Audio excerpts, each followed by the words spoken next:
Assalamualaikum warahmatullahi wabarakatuh. Kembali lagi di channel Ngulik Horor. Channel ini menceritakan tentang kisah-kisah misteri. Pada kesempatan kali ini saya akan membawakan kisah misteri yang ditulis oleh Agil R. Saputra. Kalian juga dapat mengunjungi tweet beliau langsung ya. Nanti link saya akan sediakan di kolom deskripsinya. Oh ya, di dalam cerita ini nama dan tempatnya disamarkan semua ya, untuk menjaga privasi pihak yang terlibat di dalamnya. Yuk daripada kita lama-lama, langsung saja kita simak ceritanya. Bismillahirrahmanirrahim. Kali ini saya akan membawakan kisah misteri yang berjudul Kembar Sedarah. Cerita ini masih tergolong cerita horor klasik tentang anak kembar yang jiwanya tertukar setelah salah satu dari mereka meninggal. Temanggung, Jawa Tengah, pertengahan Mei 1984. Mungkin bagi pasangan petani, sebut saja namanya Pak Kabul dan Bu Sumiati, tahun ini adalah tahun yang sangat menggembirakan, karena setelah penantian selama kurang lebih 5 tahun, akhirnya mereka dikaruniai 2 anak laki-laki kembar identik yang sehat. Anak itu adalah sebut saja Pungkas dan Rampak. Meski hanya petani, Pak Kabul dan Bu Sumiati ini tergolong petani yang cukup mapan dan terhormat kala itu. Sawahnya luas dan ada di mana-mana. Wajar saja karena selain ulet, mereka sama-sama berasal dari keluarga priai yang tentunya mempunyai banyak warisan dari leluhurnya. Kelahiran si kembar Pungkas dan Rampak ini tentunya disambut dengan penuh sukacita oleh Pak Kabul. Terbukti saat si kembar puputan atau terlepasnya tali pusar, Pak Kabul mengadakan selamatan dengan pertunjukan wayang kulit. Karena biaya pertunjukan wayang ini terbilang mahal, Pak Kabul sempat dinilai berlebihan oleh keluarga besarnya. Tapi bagi Pak Kabul, pertunjukan wayang kulit ini adalah wujud bersyukurnya beliau atas kelahirannya si kembar. Karena sebelumnya Pak Kabul dan Bu Sumiati juga sempat putus asa karena tidak kunjung mempunyai momongan.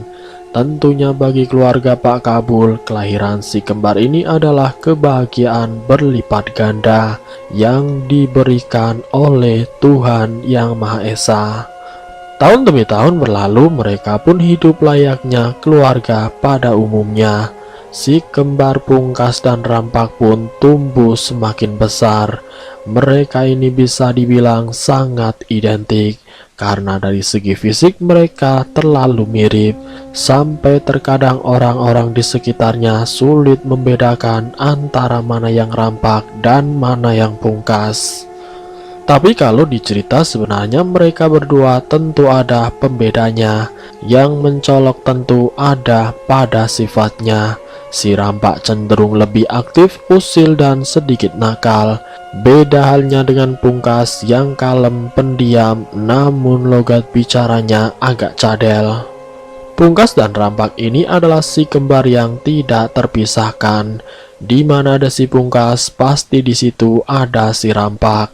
Bahkan ajaibnya, bila salah satu dari mereka sakit, misal demam atau masuk angin dan lain-lain, pasti satunya juga ikut sakit. Bertahun berlalu, Pungkas dan Rampak pun bersekolah seperti anak pada umumnya. Mereka berada di kelas dan sekolah yang sama. Semakin bertambah umur, perbedaan mereka semakin mencolok.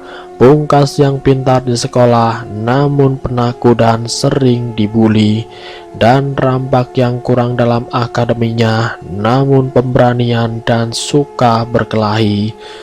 Pernah di suatu kesempatan waktu itu kelas 3 sampai 4 SD, Rampak menghajar kakak kelasnya. Setelah si Pungkas mengadu kalau dia baru saja dipalak oleh kakak kelasnya itu. Perkelahiannya cukup brutal untuk seukuran anak SD. Memang si Rampak menang, tapi orang tua Rampak dan Pungkas harus dipanggil ke sekolah karena kakak kelas yang dihajarnya terluka cukup parah sampai harus mendapatkan jahitan di kepalanya setelah dipopor dengan batu oleh Rampak. Meski kasar dan suka berkelahi, Rampak bukanlah pembuat onar. Dia hanya akan bertindak bila ada yang memulai atau ada yang menyentuh saudaranya. Bahkan yang harusnya lebih kuat justru Rampaklah yang selalu mengalah dengan Pungkas, misalnya soal mainan atau yang lainnya. Sehingga tidak seperti saudara-saudara pada umumnya, Rampak dan Pungkas tidak pernah sekalipun berantem. Mereka berdua sangat akur. Untuk urusan makan saja mereka akan saling menunggu, terutama dengan si Pungkas yang tidak mau makan bila saudaranya belum duduk bersama di meja makannya. Singkat cerita, setelah bertahun berlalu, tepatnya di tahun 1994, saat Rampak dan Pungkas menginjak umur 10 tahun, terjadi satu kejadian yang akan merubah keluarga ini selamanya. Kejadian ini cukup tragis dan sangat mengejutkan. Waktu itu bulan puasa, tepatnya 3 hari sebelum Lebaran. Seperti biasanya, anak-anak akan dibelikan baju baru. Waktu itu Pungkas dan Rampak diajak oleh Pak Kabul, ayahnya, ke pasar untuk membeli baju. Dengan dibonceng 3, mereka hendak berangkat ke pasar. Ibu Sumiati, istri Pak Kabul, sempat tidak setuju bila Rampak dan Pungkas ikut ke pasar, karena hari itu langit terlihat sangat mendung. Tapi karena si kembar terus merengek, akhirnya mereka pun dibolehkan ikut ke pasar, sementara ibunya menunggu di rumah sendiri. Entah kenapa saat itu Bu Sumiati seakan mempunyai firasat yang tidak enak, tapi dia tidak tahu apa itu. Dengan gelisah dia pun menunggu di rumahnya. Sementara di pasar, Rampak dan Pungkas tampak riang memilih baju barunya. Setelah mendapatkan baju yang diinginkan, mereka pun pulang.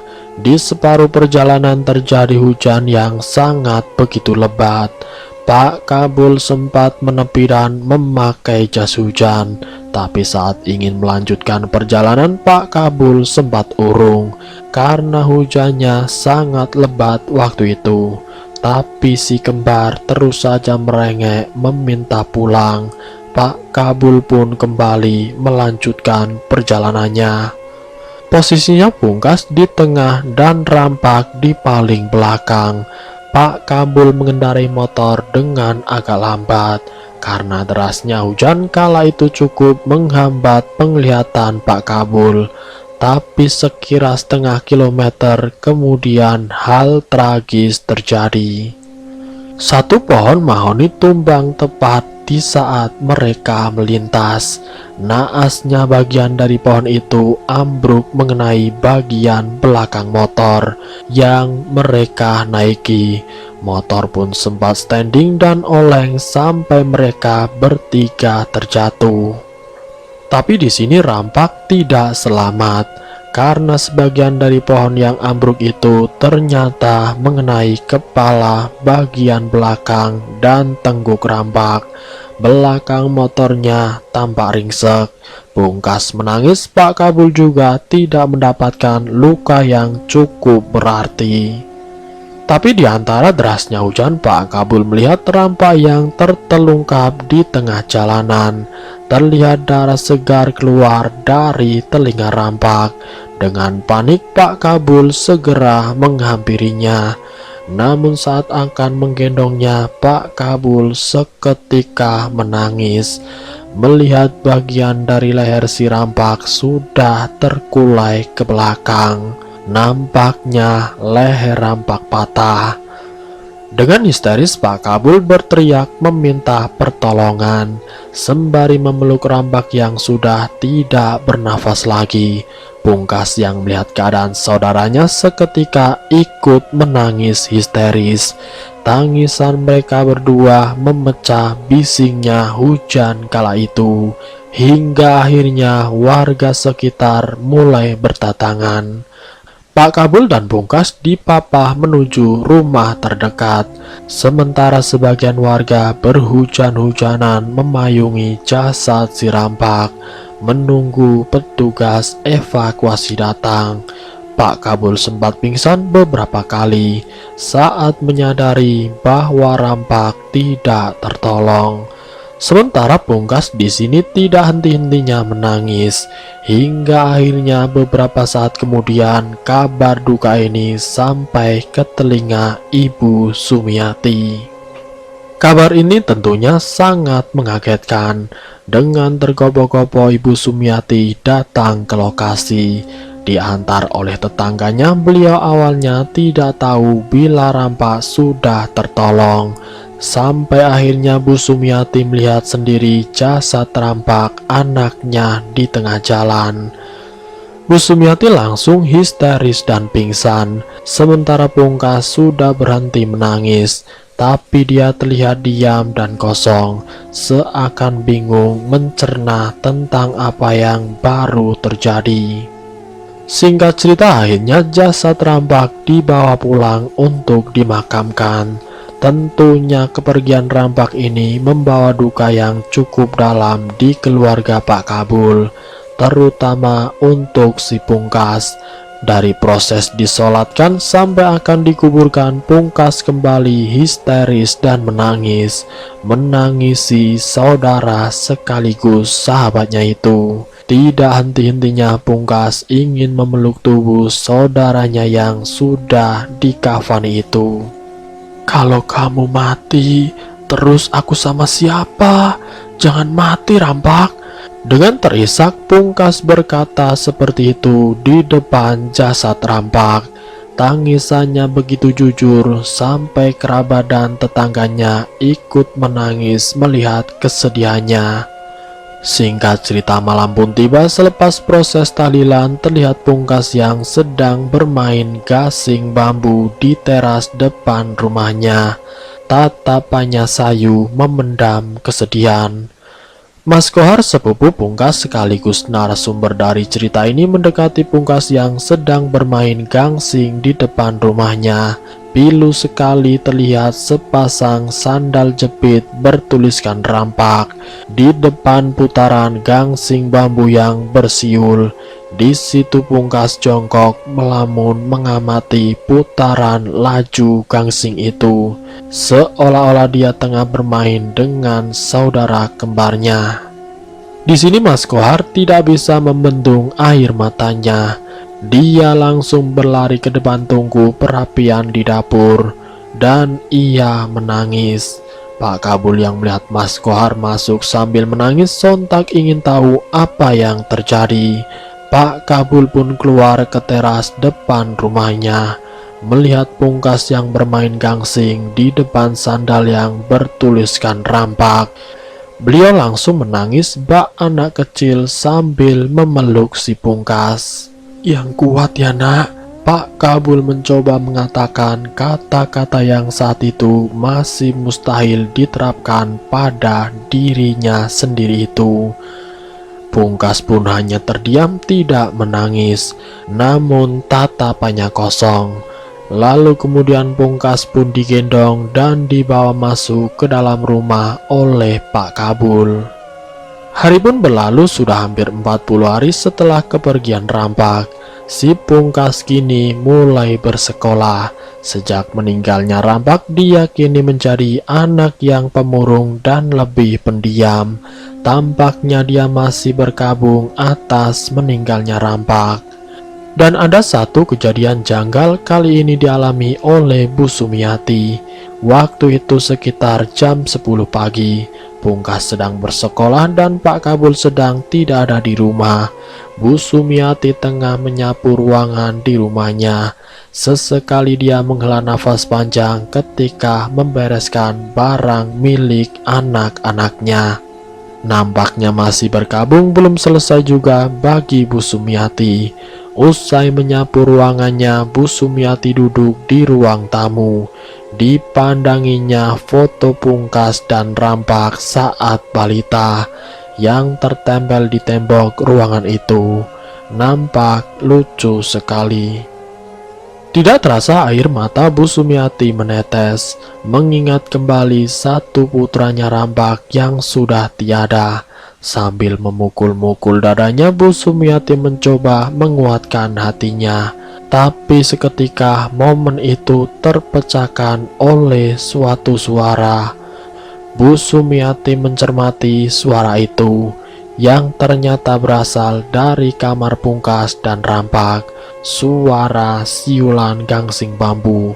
Beliau sangat tidak asing dengan suara ini karena itu adalah mainan yang disenangi anaknya. Tapi yang jadi pertanyaan, siapa yang memainkan gangsing itu? Sedangkan Pungkas masih berada di sekolah, Bu Sumiati mulai berpikir yang tidak-tidak. Apakah ini adalah Rambak? Bu Sumiati bertanya dalam hati. Dengan sedikit keraguan dan secuil keberanian, beliau mendekati sumber suara itu. Dengan perlahan dia membuka kamar anaknya itu. Suara siul gangsing masih terdengar nyaring dan jelas. Dan setelah kamar dibuka, benar saja ada gangsing yang sedang berputar di lantainya. Bu Sumiati tercengang melihat itu. Seiring pergerakan gangsing yang kian melandai dan berhenti, dipungutlah gangsing itu oleh Bu Sumiati. Seketika tubuhnya gemetar.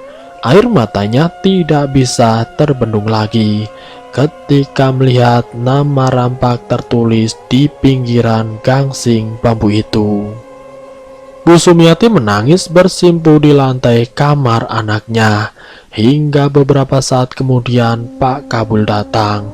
Melihat istrinya menangis, Pak Kabul langsung menghampiri dan menanyakan apa yang terjadi. Bu Sumiati pun menceritakan semuanya. Pak Kabul sebenarnya di sini agak ragu dengan cerita istrinya, tapi dia mencoba bijak dan menenangkan. Sudah toh Bu, yang sabar, kita harus ikhlas, jangan sampai Pungkas tahu, kasihan. Begitu kata Pak Kabul mencoba menenangkan istrinya. Tidak berselang lama, Pungkas pun pulang dari sekolah. Dengan muka lesu, dia langsung masuk ke kamar tanpa menyapa bapak dan ibunya yang saat itu tengah duduk di ruang tamu. Dari luar Bu Sumiati menawari Pungkas untuk makan siang, tapi nampaknya siang itu Pungkas sedang tidak mau diganggu. Hingga sore hari menjelang barulah Pungkas keluar dari kamarnya dan makan. Pak Kabul dan Bu Sumiati tentu sangat mengerti perasaan Pungkas akhir-akhir ini, sehingga mereka memutuskan untuk tidak banyak memberi nasihat sementara ini. Singkat cerita, malam pun tiba. Sekira pukul 1 dini hari, suara gangsing itu kembali terdengar. Bu Sumiati yang pertama terbangun segera membangunkan Pak Kabul. "Pak, dengar tidak?" tanya Bu Sumiati dengan berbisik. "Iya Bu," jawab Pak Kabul. Pak Kabul yang ingin segera memeriksanya sempat ditahan oleh istrinya. Namun akhirnya mereka berdualah yang memeriksa. Sampai di kamar Pungkas, Pak Kabul langsung membuka pintu. Di situ terlihat Pungkas sedang bermain gangsing. Dengan lembut Pak Kabul berkata, "Kok belum tidur toh nak? Apa tidak ngantuk?" tanya Pak Kabul. "Tidak," jawab Pungkas. Namun satu kata ini seketika membuat Pak Kabul dan istrinya tercengang. Karena saat Pungkas mengatakan kata tidak, ini dia mengucapkan dengan lantang. Padahal biasanya Pungkas ini logat bicaranya agak cadel. Untuk meyakinkan, Pak Kabul kembali menanyakan pertanyaan yang sama. Dan Pungkas kembali menjawab dengan nada yang lebih meninggi. Tidak, aku tidak mau tidur." Dengan lebih banyak kata ini tentunya membuat Pak Kabul dan istrinya semakin kaget. Logat bicara Pungkas ini benar-benar mirip Rampak. Selain tidak cadel, Pungkas tidak biasanya berbicara tinggi dengan orang tuanya. Hanya Rampaklah yang mempunyai perangai seperti ini. Bu Sumiati yang terbata kini mencoba berbicara. "Pungkas, ayo tidur, sudah malam," dengan nada sedikit membentak. Dan Pungkas pun menjawab, "Pungkas sudah tidur, Mak," sambil jari mengarahkan jari telunjuknya ke arah tempat tidur. "Ini Rampak, Mak," sembari menoleh ke arah Pak Kabul dan Bu Sumiati. Terlihat kantong matanya yang menghitam dan terucap kata lagi, "Ini Rampak, Mak." Kemudian tubuh Pungkas terkulai lemas di lantai. Dengan menahan air mata, Pak Kabul menggendong tubuh Pungkas ke tempat tidurnya. Perasaannya masih bingung apakah tadi itu benar-benar Rampak. Hingga esok pun tiba, entah kenapa setelah kejadian semalam, Pungkas kini berubah menjadi lebih ceria. Sangat janggal menurut Bu Sumiati, karena karakter Pungkas adalah anak yang santai, kalem, dan datar. Tapi pagi itu Pungkas nampak sangat bersemangat. Tidak biasanya dia bernyanyi di kamar mandi. Pak Kabul dan Bu Sumiati yang teringat kejadian semalam langsung mencoba memastikan dengan bertanya pada si Pungkas. Mereka menghela nafas lega setelah mendengar logat bicaranya Pungkas yang masih cadel. Pungkas pun berangkat ke sekolah. Di sini Pak Kabul dan istrinya sempat bertukar pandang ketika melihat si Pungkas memakai sepatu dan tas milik Rampak. Tapi mereka mencoba untuk mewajarkannya. Terserah apa maunya Pungkas, batin mereka berdua. Setelah Pungkas berangkat ke sekolah, Pak Kabul dan istrinya duduk bersama. Bu Sumiati yang pertama membuka pembicaraan tentang kejadian semalam. "Apakah semalam itu beneran Rampak ya, Mas?" tanya Bu Sumiati dengan kalem. Pak Kabul sejenak terdiam seakan tidak bisa membantah lagi. Pak Kabul pun berbicara panjang lebar yang kira-kira begini intinya. "Mungkin hanya kita, Bu, orang yang bisa membedakan antara Pungkas dan Rampak hanya dengan melihat sorotan matanya atau gerak langkahnya. Yang jelas semalam aku melihat Rampak di dalam tubuh Pungkas. Memang sulit dijelaskan, tapi aku berani bersumpah semalam ada Rampak di tatapan mata Pungkas." Begitu kira-kira perkataan Pak Kabul. Bu Sumiati juga mengiyakan perkataan itu meski matanya berkaca-kaca. Dengan canggung mereka pun menyudahi pembicaraan itu dan kembali ke aktivitas masing-masing. Sampai akhirnya sekitar jam 11 siang Pungkas pun pulang. Tapi kali ini dia tidak sendirian. Dia diantar oleh ibu gurunya dengan baju yang kotor penuh tanah. Setelah melihat ibunya, Pungkas langsung menangis dan berlari memeluk ibunya sembari meminta maaf. "Maaf ya, Bu, tapi aku tidak salah. Anak itu ngecek terus dan berkata Rampak mati, Rampak mati. Aku ya tidak terima toh, Bu," kata ibu guru. Pungkas berkelahi di sekolah karena dibully oleh kakak kelasnya. Dengan kejadian ini ibu guru tidak menyalahkan Pungkas. Dia justru membela karena dia sangat hafal dengan sifat Pungkas. Pasti ada hal yang keterlaluan sehingga membuat Pungkas menjadi semarak ini. Dan setelah mendengar pengakuan dari Pungkas tadi, nampaknya tebakan ibu guru benar. Pantas saja Pungkas marah. Itu adalah kata-kata yang tidak beradab. Singkat cerita, malam pun tiba. Pungkas yang tiba-tiba demam terlihat sedang berada di kamarnya bersama ibunya. Dia menggigil kedinginan. Dalam demamnya Pungkas juga sempat beberapa kali mengigau, memanggil-manggil nama Rampak. Tidurnya tampak tidak tenang. Sampai akhirnya sekira pukul setengah 12 malam demamnya mulai menurun dan tidurnya mulai nyenyak. Ibunya pun kembali ke kamarnya dan tidur bersama Pak Kabul suaminya. Sampai esok pun tiba, Bu Sumiati dikagetkan oleh jejak-jejak kaki bercampur tanah basah yang mengotori lantainya dari teras sampai ruang tengah. Jejak kaki siapa ini? Jangan-jangan maling, gumam Bu Sumiati. Dia pun segera memberitahukan hal itu kepada suaminya. Pak Kabul yang mengecek jejak kaki itu agak keheranan. Ini sepertinya bukan maling, Bu, karena dilihat dari ukuran kakinya seperti bukan ukuran kaki orang dewasa. Sejenak mereka terdiam dan saling bertukar pandang. Sepertinya Pak Kabul dan Bu Sumiati memikirkan hal yang sama. Mereka pun bergegas ke kamar Pungkas dan tahu apa yang mereka lihat. Waktu itu hari masih subuh. Di situ terlihat Pungkas yang tertidur, namun sambil memeluk sebuah bambu. Kakinya terlihat kotor, dipenuhi dengan tanah basah. Setelah dilihat lebih dekat, sepertinya bambu yang dipeluk adalah bambu yang tertancap di makam baru. Biasanya bersifat sementara sebelum diberi batu atau kayu nisan. Pak Kabul dan Bu Sumiati tentu syok melihat hal itu. Seketika dia langsung berkata, "Jangan-jangan ini punya rampak, Mak." Dengan pelan Pak Kabul melepaskan batang bambu itu dari pelukan si Pungkas dan membawanya ke teras depan rumah.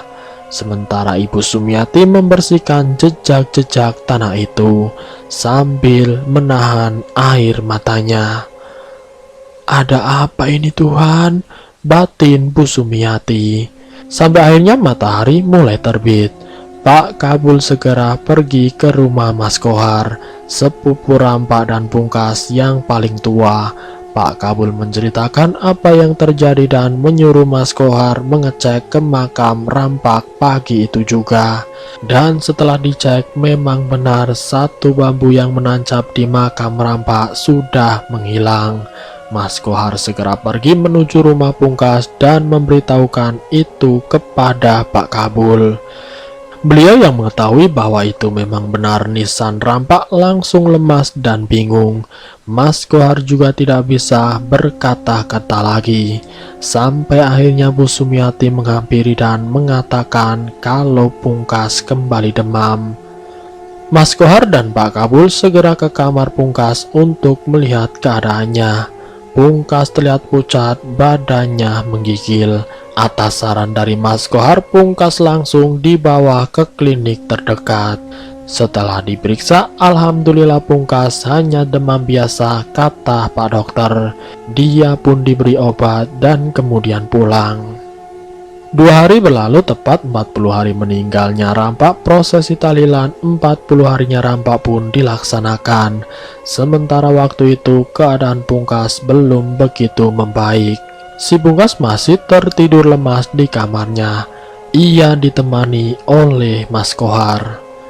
Singkat cerita, setelah proses tahlilan selesai seperti biasa, ada sebagian warga yang tidak langsung pulang. Mereka biasanya mengobrol sampai larut malam. Mbah Tejo, salah satu sesepuh desa yang dikenal sebagai orang yang cukup mengerti tentang hal-hal spiritual. Beliau berkata kepada Pak Kabul, "Yang sabar dan ikhlas, Bul. Kasihan Pungkas, bagaimana sekarang keadaannya?" tanya sesepuh itu. Pak Kabul agak kaget mendengar itu. Memang dalam hatinya Pak Kabul belum sepenuhnya ikhlas dengan kepergian Rampak. Dia masih merasa bersalah atas musibah kecelakaan itu. "Iya, Mbah, insya Allah saya ikhlas," jawab Pak Kabul. Kabar soal bambu nisan itu belum menyebar, masih ditutupi oleh Pak Kabul, istrinya, dan Mas Kohar. Tapi di sini Pak Kabul sudah tidak tahan lagi dan mengajak Mbah Tejo masuk ke kamar Pungkas untuk menceritakan apa yang terjadi akhir-akhir ini.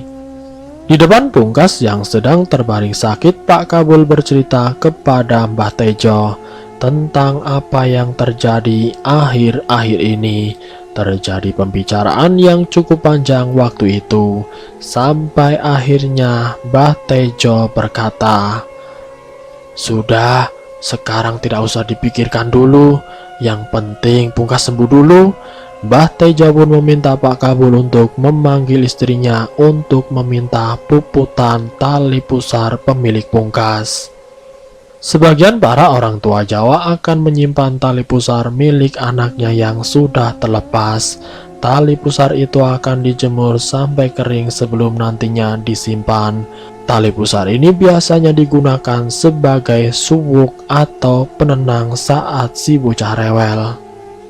Bergegas Pak Kabul memanggil istrinya dan menanyakan apa yang diminta oleh Mbah Tejo tadi. Bu Sumiati sempat lupa di mana dia menyimpannya, karena memang seumur-umur Rampak dan Pungkas tidak pernah menggunakan tali puputan itu untuk disuwuk. Sampai akhirnya benda itu berhasil ia temukan, tapi ada masalah baru di sini. Tali pusar itu ada dua, dan tali pusar itu berada dalam satu wadah. Bu Sumiati ataupun Pak Kabul tentu saja tidak bisa membedakan mana milik Pungkas dan mana milik Rampak. Akhirnya Mbah Tejo pun menyatukan tali pusar itu dalam gelas dan menyiramkan dengan air panas serta sedikit membacakan doa-doa. "Sudah, ini nanti diminumkan ke Pungkas," kata Mbah Tejo. Tidak berselang beberapa lama Mbah Tejo pun pamit. Malam sudah mulai larut, satu persatu warga sudah beranjak pulang. Suasana rumah kembali sepi, tinggal Bu Sumiati, Pak Kabul, dan Mas Kohar yang masih di situ. Dan beberapa saat kemudian terdengar suara Pungkas dari kamar memanggil-manggil ibunya. Nampaknya Pungkas ingin buang air kecil. Dengan payah Pungkas dipapah oleh Mas Kohar menuju kamar mandi. Di sini Mas Kohar bisa merasakan badan Pungkas yang panas. Setelah dari kamar mandi, Bu Sumiati teringat pesan dari Mbah Tejo tadi. Segera dia minumkan air tali pusar itu ke Pungkas. Dia pun kembali berbaring dan tertidur. Sementara Mas Kohar, Pak Kabul, dan istrinya tetap berada di dalam kamar menunggui Pungkas. Sekitar 15 menit kemudian, ajaibnya Pungkas mulai berkeringat. Bu Sumiati yang memegang jidatnya merasa lega. Suhu tubuh Pungkas sudah turun. Tidak berselang beberapa lama Pungkas pun bangun. Dan Pungkas pun terlihat segar dan ia mengeluh lapar. Wajar saja sudah 2 hari ini Pungkas tidak selera. Bu Sumiati pun segera mengambilkan makanan untuk Pungkas. Dia makan dengan sangat lahap, bahkan meminta tambah. Setelah selesai makan, Pungkas berkata, "Aku sudah kenyang, Bu, tidak lapar lagi," ujar Pungkas. Bu Sumiati yang mendengar logat itu langsung tercengang dan buru-buru keluar membawa piring bekas Pungkas tadi. Segera dia menuju ruang tamu, terlihat Mas Kohar dan Pak Kabul masih mengobrol di situ. "Rampak, Pak, rampak," begitu kata Bu Sumiati dengan agak berbisik. Segera Pak Kabul dan Mas Kohar menuju kamar Pungkas. Dan di situ Pungkas sedang duduk di atas ranjangnya sambil senyum-senyum sendiri. "Pungkas," kata Pak Kabul dengan agak berteriak.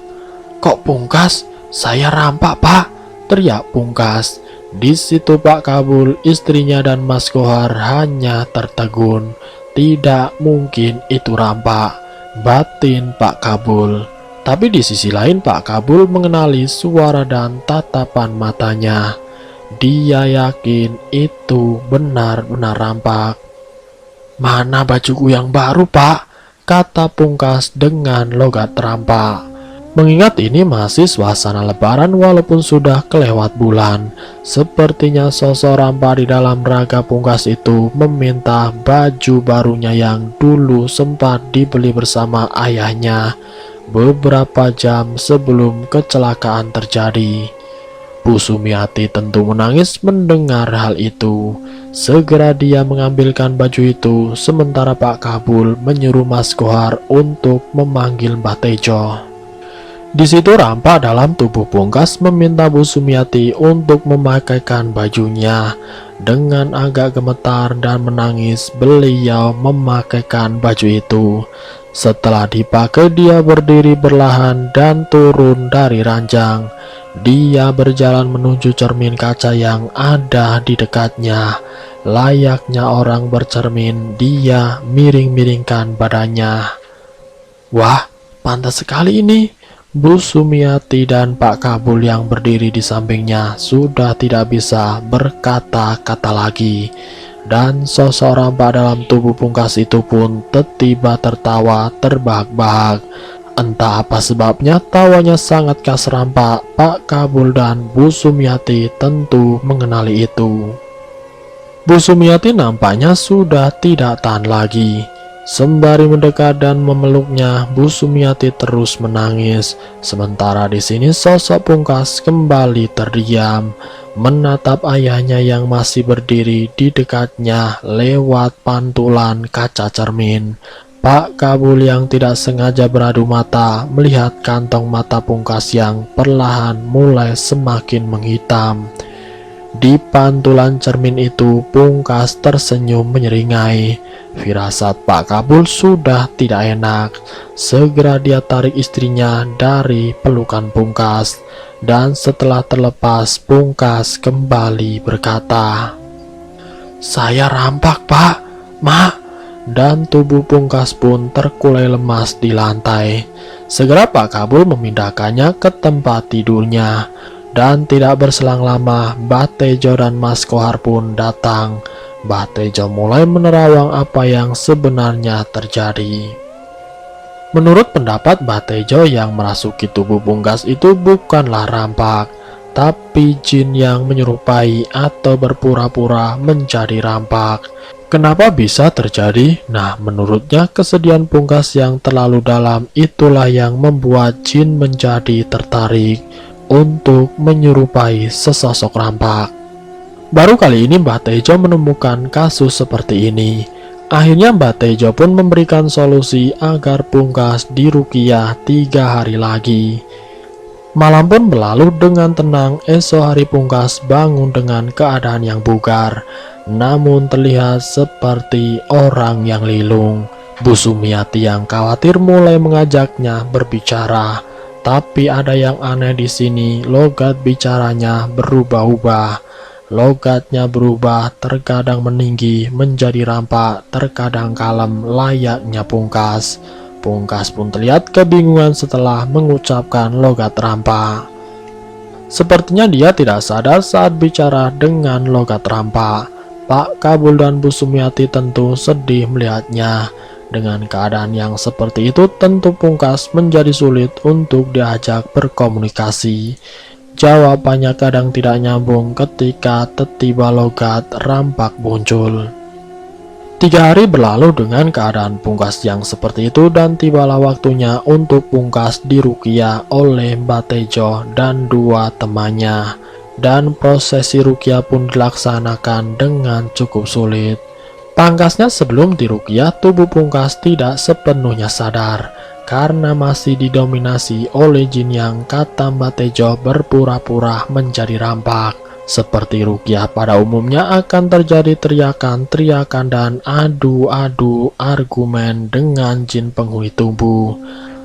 Ruqyah ini disaksikan oleh Pak Kabul, Bu Sumiati dan Mas Kohar.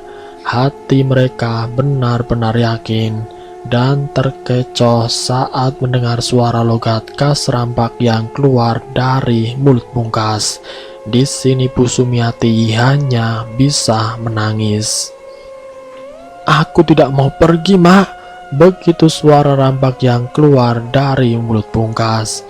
"Ini benar-benar rampak," batin Bu Sumiati. Sempat terjadi insiden saat Mbah Tejo lengah. Rampak yang diduga adalah jin itu menyerang salah satu kawan Mbah Tejo. memegang lehernya dan mendorong hingga teman Mbah Tejo jatuh tersungkur beberapa meter.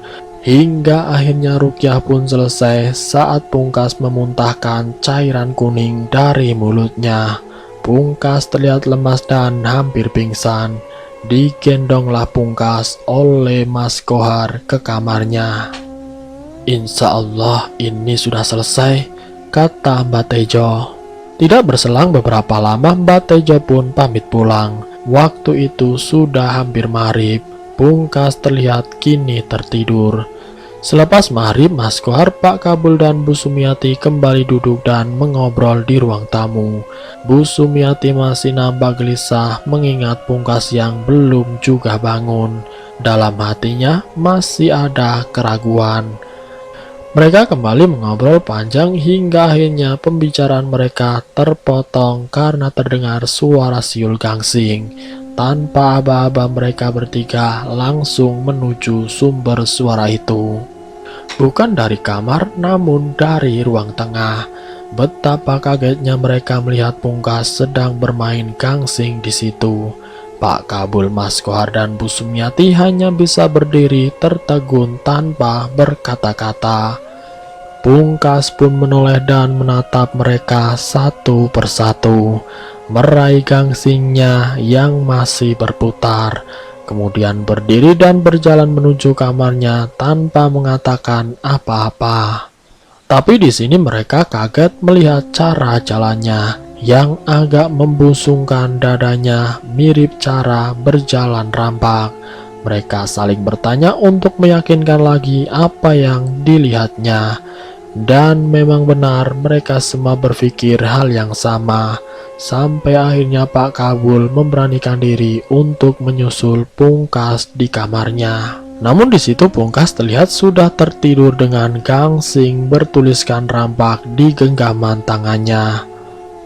Singkat cerita, malam pun tiba. Mas Kohar sudah pulang, sementara Pungkas masih tertidur. Pak Kabul dan istrinya juga hendak menuju kamarnya untuk beristirahat. Namun pastilah mereka berdua tidak bisa tidur. Walaupun hari ini cukup melelahkan pikiran, mereka gelisah, menerka-nerka apa yang sedang terjadi. Pak Kabul dan Bu Sumiati mengobrol panjang hingga sekira pukul 12 malam. Terdengar suara Pungkas yang memanggil ibunya. "Mak, makan, Mak." Perlu diketahui kebiasaan makan yang seperti ini adalah kebiasaan Rampa. Dulu waktu Rampa masih hidup, Rampa selalu memanggil ibunya di tengah malam dan meminta makan. Memang karakter Rampa di rumah lebih manja dari si Pungkas. Ibu Sumiati yang tahu itu kebiasaan Rampa kini tidak memperdulikan itu lagi.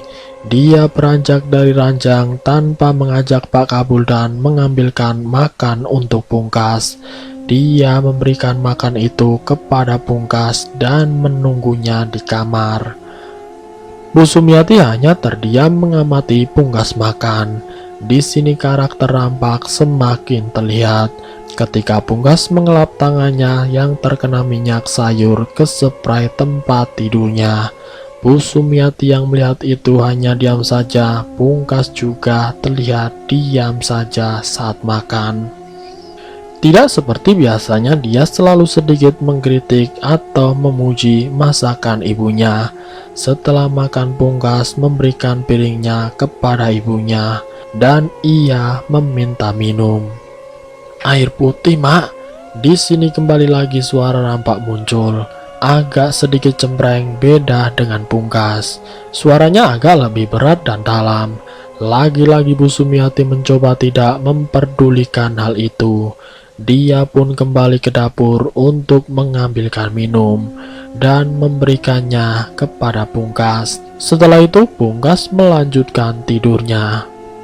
Bu Sumiati yang berjalan menuju kamar, langkahnya terhenti ketika mendengar suara dari speaker masjid. Dia berhenti dan mendengarkan suara itu yang nampaknya berita kematian. Dan wajahnya nampak kaget ketika nama orang yang meninggal itu disebutkan. "Bapak Imam Sutejo." Dia mencoba mendengarkan ulangan berita itu yang biasanya memang diulang 3 kali. Dan benar memang yang disebutkan adalah Imam Sutejo alias Mbah Tejo. Bu Sumiati bergegas mengambil suaminya yang ternyata juga sedang shock mendengar warta kematian itu. Singkat cerita, keesokan harinya para warga termasuk Pak Kabul tentunya berbondong-bondong melayat ke tempat Mbah Tejo. Meninggalnya Mbah Tejo cukup mengagetkan desa. Pasalnya Mbah Tejo ini terlihat bugar dan tidak pernah sakit, usianya juga baru 60-an saat itu. Menurut kesaksian istrinya, beliau meninggal dalam keadaan duduk bersama istrinya. Tiba saja dia menghela nafas panjang, kemudian tersungkur di lantai.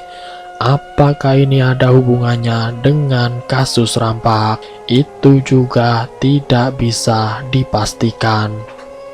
Singkat cerita, hari pun berlalu, nampaknya Rukia tempo hari itu tidak berhasil. Nyatanya Pungkas masih begitu saja. Karakter rampak masih terus muncul dan semakin mendominasi. Pungkas menjadi sulit untuk berkomunikasi. Pak Kabul dan Bu Sumiati sempat pasrah dan akhirnya membuka ini semua ke keluarga besarnya. Salah satu kerabatnya menyarankan untuk membawanya ke jalur medis.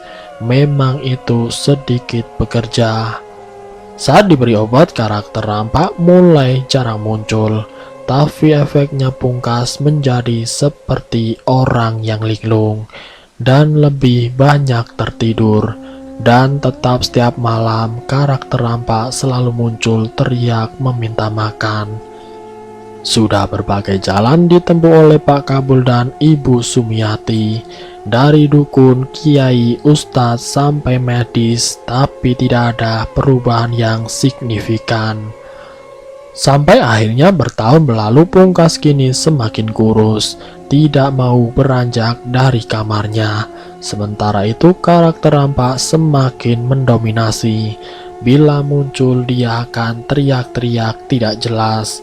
Yang jelas logatnya sangat rampak, tidak cadel. Pernah suatu hari Ibu Sumiati bermimpi didatangi oleh almarhum Mbah Tejo. Dalam mimpi itu Mbah Tejo hanya mengatakan, "Sudah, ikhlaskan saja, Pungkas sudah dirampas jiwanya." "Mungkin itu yang disebut sebagai rampas jiwa," ujar Mbah Tejo dalam mimpi Bu Sumiati. Dengan keadaan yang seperti itu tentu Pungkas tidak lagi bisa bersekolah. Namun Pak Kabul dan Bu Sumiati tetap merawatnya dengan telaten. Sampai akhirnya di tahun 1999 di umurnya yang ke-15 tahun, Pungkas nampaknya sudah tidak kuat lagi menahan rindu kepada saudaranya. Di hari terakhirnya ibunya sempat gembira karena satu hari itu Pungkas benar-benar menguasai tubuhnya. Dia sempat berbicara tentang kerinduannya dengan rampak.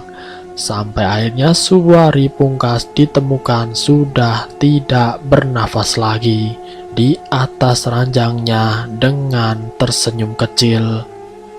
Pungkas dimakamkan tepat di samping rampak. Kini mereka benar-benar kembar yang tidak terpisahkan. Bu Sumiati dan Pak Kabul kini hidup sendiri tanpa Pungkas apalagi rampak. Sampai sekarang cerita ini ditulis, Pak Kabul dan Bu Sumiati masih rutin berziarah ke makam Pungkas dan rampak setiap hari Kamis. Menurut kesaksian Mas Kohar, tidak ada satu Kamis pun yang terlewatkan. Meski hujan sekalipun, mereka selalu menyempatkan untuk menjenguk anaknya. Semoga beliau sehat selalu. Dan selesai. Itulah kisah misteri yang berjudul Kembar Sedara. Semoga kisah kali ini bisa menjadi pembelajaran untuk kita semua. Semoga kita semua selalu dalam lindungan Allah Subhanahu wa Ta'ala. Ambil sisi positifnya dan buang jauh-jauh sisi negatifnya. Terima kasih sudah mampir di channel kami. Jika kalian tertarik dengan video kami, silahkan tekan tombol like, share, dan komen. Tekan subscribe untuk mengikuti video kami selanjutnya. Wassalamualaikum warahmatullahi wabarakatuh.